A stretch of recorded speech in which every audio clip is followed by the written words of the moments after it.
guys, welcome back to my channel. I am here today to go over the 10 things that I wish I had known before I had our daughter Madeline, who was our first child. So if you are new here, please consider subscribing. I would love to have you a part of my YouTube family. Like and comment in the comment section below if there's anything that you wish you would have known before you had your babies. And let's get started. So number one is that your time is no longer your own. You are constantly going to be going off of your baby's schedule, when they wake up, when they need to eat, when they need to nap, all of that stuff. So your time is no longer your own. Even down to the fact that when they are sleeping, you're doing all of the things as quickly as possible that you need to get done so that when they are awake, you can be focused on them and have time with your child, just playing or doing whatever you want to do with them. So that's the first thing. The second thing is that you will become the mom that you always used to judge. So we all have judged the mom that's in Target and takes something off the shelf and opens it and gives it to her kid so that her baby stops screaming, or your friend who just doesn't keep their kids clean and you wish that they would wipe their faces better and keep their hair better and all that kind of stuff. So you will be that mom. I never thought I would be. I always thought, oh, I'll never do those things. I'll never do that. I'll always be better than that, you know, that kind of stuff. But as soon as your kid has their first breakdown in the middle of Target, or they have their first chocolate popsicle and they don't want to be wiped off right away because they're playing outside and you just kind of let it go for a little bit, it's just one of those things that happens with kids is that they're messy and they're unpredictable. So you just kind of have to roll with the punches and do what you need to do to be sure that you are being the best mom that you can be for your kids and that they're happy as they can be at all times. The next one is that you will lose friends. This one was a hard one for me to get over. It's not so much that I lost friends, it's that I lost touch with friends. I'm not as close to them as I used to be, that kind of stuff. I feel like once you have kids, your schedule, like I said, fully revolves around them, and that doesn't really include, you know, going out to a late dinner or going out for drinks or going to a baseball game at night or that kind of stuff. So that's one thing that I've had to get used to, is that I can't do the things that I used to do with my friends. There are definitely still friends of mine that have stayed just as close, if not closer, since I had Madeline, and none of them have kids yet. I'm the only one in my friend group who has a child. So, but I think that I guess a better way to put it is you'll find out who your friends are when you have your baby, which is good and bad, but I think it's kind of cool to see who sticks by your side and who comes over and brings you food and that kind of stuff, and who just kind of slips away because they would rather be going out or doing whatever. The next one is that people will judge every single move you make. And I didn't really think this was true, or I guess I didn't think it was true to the extent that it actually is, until I was pregnant with Madeline. And I feel like it starts in pregnancy. I don't think it starts when you become like a mom officially. I think it starts when you're pregnant. People judge if you're at Starbucks and you're pregnant that you're having too much caffeine, or if you're out to Chick-fil-A and you have a fried chicken sandwich instead of a salad, that you're being unhealthy and that your baby isn't getting the nutrients that it needs, that kind of stuff. And then once you're a mom, they just judge everything that you do. So I think that one of the things that I never realized is how tough of a skin you have to have as a mom, and that you have to just realize that all that matters is that you feel like you're making the best decision for your kid and your family. And that's truly all that matters. The next one is that newborn nights are lonely, and I never realized this until I was in the middle of them, and I wish that somebody would have told me this, so that's why I included this in this video. You know, I always thought, oh, you have this precious newborn to love on, how could you possibly think about anything else? But in all reality, when your hormones are hitting you hard and your sleep deprivation is hitting you hard and all you want to do is just lay down and you can't, and you're in pain because you're still newly postpartum and everything is going on, you know, it's just hard to remember and keep that in perspective. And I wish someone would have told me and kind of warned me about it so that I could have that in the back of my mind when I was going through those days. Newborn days go so quickly. It's something that I didn't realize when I was in the middle of, but they go by so fast, and before you know it, your baby will be sleeping through the night and not needing to cuddle you at all, and which is good too, but you'll miss those newborn cuddles and the nights where it's just you and your baby and you get to just be together and have some time and cuddle and relax. And so I wish somebody would have told me that so that I didn't feel like I was so, I don't know, it just feels like you're the only one that's going through that ever at the time. So I think that that's one of the things that shocked me the most, and I wish that I could go back and just soak it all in. And so now that I'm 7 months pregnant with my second baby, I'm hoping that this time I can really take those moments as they come and just learn to love all those moments and know that they aren't going to last forever. You're going to go to sleep again. You're going to have a full night's sleep again. You just have to make it through those newborn phases and it'll all be good. Okay, so the next one is that I always thought that the most difficult part of having a kid was having a newborn. And I don't know why I thought that. I guess it was just, you know, society always talks about, oh, well, it's you're the only one that can do everything for your kid. They can't do anything. They can't feed themselves. They can't change themselves. They can't do anything. They can't even burp by themselves. So you're just their sole source for everything. And while that is true and it is taxing and tiring, now that I'm into the toddler stage of parenting, I definitely think that this stage is much more difficult than the newborn stage, and I look back on the newborn days and wish that I could have it back. Not that I don't absolutely love everything that Madeline does right now, but it's hard. Looking back, you don't realize, oh, you can just lay them there and do your makeup really quick and it just takes 10 minutes. Well, now when I do my makeup, Madeline wants to play with it and she takes it all over the house and that kind of stuff. And while it's fun and I enjoy spending that time with her, and every morning we get to do our makeup together, and I really do truly enjoy it, it just changes a lot and it's a lot more difficult than when your baby kind of just laid there. So I think that's something I wish I would have known before baby, is that the newborn phase, in my opinion, so far, has been one of the easier phases. Not for everything. The witching hour for the newborn phase was not the easiest, but everything else, I guess it comes down to discipline and communication. Now that Madeline is getting into the stage of toddlerhood where she is trying to communicate more and wanting to be more independent and do things on her own, and I'm trying to communicate with her, while she still doesn't know all those words yet and doesn't know what she's exactly trying to say, that's becoming difficult, and then she gets frustrated, and that introduces into the mix that we have to now discipline her to make sure that she knows how to, maybe not discipline, but I don't know a better word for it, but kind of talk to her and calm her down and make sure that she knows throwing tantrums is not the way to do things, and communicate with me that, you know, you have to ask for things. So it's just learning how to really become a parent. I feel like now is when you're learning how you are going to discipline and how you're going to talk to your kids and how you and your spouse are going to work together on those things. So I feel like that is more difficult to me, in my personal opinion, than the newborn phase was. The next one is that you are going to realize you are capable of absolutely 100 times more than you ever thought you were going to be capable of. If someone told me that I would carry a baby inside me for 9 months and then have that baby and then be able to raise that baby, it's just kind of inconceivable when you aren't even pregnant yet. It's just one of those things that you're like, yeah, maybe someday.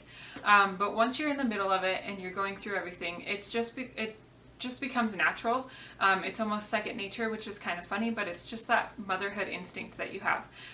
So not only that, but then on top of that, going through the sleepless nights and being awake all day with your kids and on as a mom and a wife, and an employee if you're working, it's just a lot to have on one plate, and you'll realize that you are able to handle it and that you're able to handle it well, which is really a cool feeling, and it's fun to be able to show your son or daughter that you are able to do those things, that you're strong and independent and capable. I think that is one thing that when you first start out as a mom, you're always so nervous and you're worried you're never going to be able to handle everything.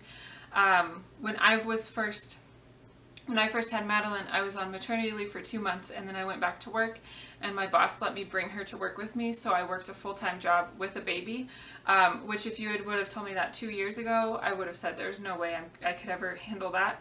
But I handled it for a full year, and I did really well with that for a full year. And then I got pregnant with our second baby, and a lot happened with the job that I'm not going to go into, and so it just turned into being me needing to be a stay-at-home mom. And now that I'm a stay-at-home mom, I never would have believed that I could be 7 months pregnant and handling a toddler, but I'm doing it. So just know that you are definitely capable of way more than you ever thought possible. Okay, so the next one is that you don't need to buy all of the things for your baby. While you are a first-time mom, you're going to think you need absolutely every single thing that there is out there for a baby, that you won't be able to survive one night without that one thing or that specific swaddle or that bassinet or whatever it may be. You don't need all those things. I know it's hard to believe because all you want to do is buy that stuff for your baby. But really what it comes down to is that every single baby is different and they're all going to have their own likes and dislikes. Some babies like to be swaddled, some babies don't. So it doesn't make sense to go out and buy 30 swaddles when you don't even know if they like to be swaddled. Which I was definitely the mom that went out and bought everything that she possibly could for her baby. But it did result in a lot of wasted money, and I know my husband would be so overjoyed to hear me say that right now, but so I wish I would have known that beforehand so that I could have scaled it back a little and been able to save some money for the things that we actually did need once she was born and we realized what she did like and didn't like. Another example would be bottles. You know, some babies really like a certain kind of bottle, or they don't care what bottle they have, or whatever it may be, but don't go all in on one specific kind of bottle or one specific kind of, breast pump accessory until you know that it works for you and your baby. Then you can go all out on it. So I would say that that's one of the things I wish I would have known, is to kind of be more tentative with what I buy products wise for my child, and then once I learn her and what she likes and dislikes, then I can kind of go all in and buy all of the Tommee Tippee bottles because that's what she drank out of. Okay, so the next one is that you will have to work twice as hard at your marriage as you did before. And I don't mean that to sound bad, but it's just something that I wish I would have put more thought into before I had kids, just so that I was more prepared with kind of like a game plan, I guess, which sounds kind of funny. But Adam and I have only been on 4 dates since we had Madeline, and she is 19 months old. So she's a little bit over a year and a half old. And I wish that would have been different. I wish we would have found more time. I would say even once a month would have been good, but really twice a month would be beneficial. Just the lack of adult time that you get once you have a kid is something that I think you don't think about, and you don't realize how that affects you and your relationships until you're going through it. So I do wish that we would have put more thought into that before we had Madeline. Not that I would have really... It wouldn't have really changed much. It would have just been it would have been something that could make us think about it more, communicate about it more, and put into action what we wanted to do for our marriage to make sure that we were doing and staying connected the way we wanted to. I think the other thing is we had been together for 7 years before we had Madeline. So we thought, we've got this. We know how to communicate well. We know how to, read how each other responds to certain situations. We can do all that. We've gone on dates. We do that now. Not going to be a big deal. We have parents that are close by. Both of our parents live within an hour of us, which isn't super close, but close enough. We were like, it'll be a piece of cake. And really, in all reality, it's not a piece of cake. Like I said, 4 dates in a year and a half is like awful. It's not something to be proud about. So I wish that we would have done better with that, and it's something that I hope we do better with this second baby, is really set aside time for mom and dad alone time. Whether it's a date at home or we do take them to our parents so that we can go out and go to a movie or do whatever it is. But that's something that I wish I would have known before, is that you really, really have to work on your marriage and your communication, and carving out time for not only yourself, but yourself and your spouse. And the last one is that you will not sleep when your baby sleeps. While I do think that this is true, sorry if the light just changed, it just got cloudy outside. While I do think that this is true during the early postpartum days when you're still trying to recover, I think you should sleep as much as you can, relax as much as you can. But then once you are fully recovered, if you're anything like me at least, you will not sleep when your baby sleeps, because you will have a laundry list of things that you want to get done. Household chores, laundry, dishes, things for, like, I work on things for my YouTube channel, I work on my essential oils business, I work on just keeping the house going in general, meal planning, meal prepping, all of that stuff. So I wake up about 2.5 hours earlier than Madeline does so that I can get everything done that I need to get done, including get ready by the time she wakes up. That's something I've learned has really benefited us. I used to wait until she woke up to get up, and then I wouldn't be able to get ready till she napped, because now that she's mobile, she doesn't like when I shower. So then it just threw our whole day off. But now that I get up early, I'm ready to go and have the house clean and ready. By the time she wakes up, we're able to go do all of the fun things that we want to do together during the day. And then by the time she has her nap time, I can hit the second part of my to-do list. and really knock out some things while she's napping. And then we can have fun when she wakes up. And then I do about an hour to an hour and a half of things when she goes to bed, just to make sure that we're prepped and ready for the next day. And then I have my me time. So it's a long day, but it's totally worth it. But you will not be sleeping while she's sleeping. He or she is sleeping, because you will have so much that you want to get done to stay on top of and not get behind on, that it just won't happen. So those are the 10 things that I wish I had known before I had a baby. I know they all sound a little like dramatic and Debbie Downer-ish maybe, and just kind of, they're a little bit negative maybe sounding, which I don't mean to be negative at all, because what I'm trying to do is just give you guys a list of things that I wish I had known that would have helped me. So hearing some of these things, I hope it helps you to kind of plan ahead, talk with your husband or your wife, and get things figured out for you and your family, and for what will work best for you, so that you aren't blindsided by these things like I was, and so that you can kind of come up with a plan and prepare for the baby as best as possible, whether that be the early newborn nights of being up by yourself, to budgeting and buying the right things for your baby, to making sure that your marriage stays on track as soon as you have a baby. I hope that this list helps you. Thank you so much for watching. I hope you enjoyed it. If you're new here, please don't forget to subscribe. And if you liked this video, please make sure to hit the thumbs up so that I know that you liked it. It truly helps me out so much to get feedback from you guys. As a new YouTuber, it means a lot to have new subscribers and likes and comments on my channel, because that shows me what you guys like and what I need to work on. So I love hearing from you, and I love meeting my new subscribers. If you have any questions for me about things I wish I would have known, or anything I went over in this video, please leave them in the comments below. And if there's anything that you wish you would have known that I did not go over in this video, please leave that in the comments as well, because it could help out some of the mamas who are watching this video. Thanks so much for watching. I'll see you in my next video. Bye!